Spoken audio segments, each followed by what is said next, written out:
I like the way that you think about it a lot, because you're thinking about AI as a magnifier, as a leverage of existing people, right? But I also want to point out the problem here is that we assume that humans are all the same, right? But that is not the case. You have the A players who are really good at problem solving, who take initiatives, who identify problems before it's there. And then you have the B players who are, they would do whatever you tell them to do with some, I would say they're on par with AI. And then you have the C and D players who are less than AI.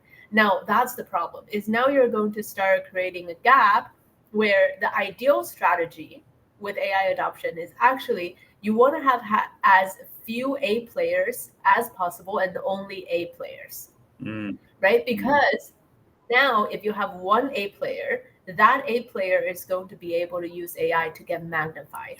Whereas if you have C and D players, now you have a problem, because even if they use AI, they're not solving the right questions. They're not asking the right resources. They're not getting help the same way, and they're still not doing what they need to do. So that's where I'm a little bit worried about AI replacing people, is what do we do with the bottom half of the people who just aren't as good as AI? Yep. So I wrote a couple notes for myself here because I'm really excited about what you're saying. So on the C and D player side, I come from the restaurant world. We got only C. It's like, that's what we got, it's like we're drafting at the end of the draft every year, and sometimes you get an all-star that fell, but a lot of the times you're dealing with C and D players, and maybe you got a B player running the store, you know what I mean?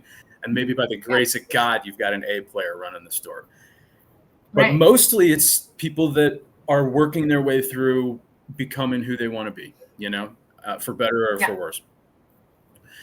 If you want to have, and the other caveat to that is there's limited labor, there's all sorts of conversations about, well, there's too many jobs, there's not enough people in the labor market. And that's like a totally different, but there's a certain amount of A, B, C, and D players statistically. And you can't have them all on one team because it's not you kind of do in some of these big companies where they get a lot of them, but you can't have them all because it doesn't make sense, financial. Yeah.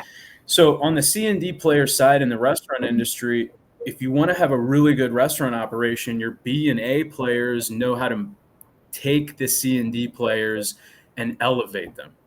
Good training, good coaching, good management, and you can clean up some of the mistakes from a C and D player with good management, good training, and good systems. And I think one of the major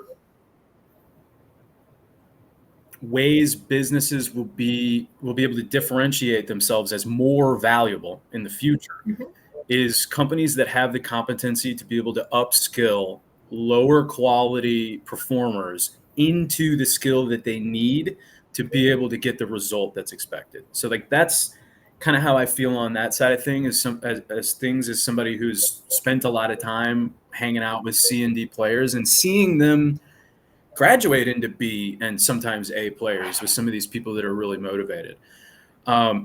So that's how I feel on like kind of how do we deal with low quality team members. We should be focused as a country or as an economy or global economy on how do we upskill people so that we can get more out of them, because that's good for them and it's good for the economy.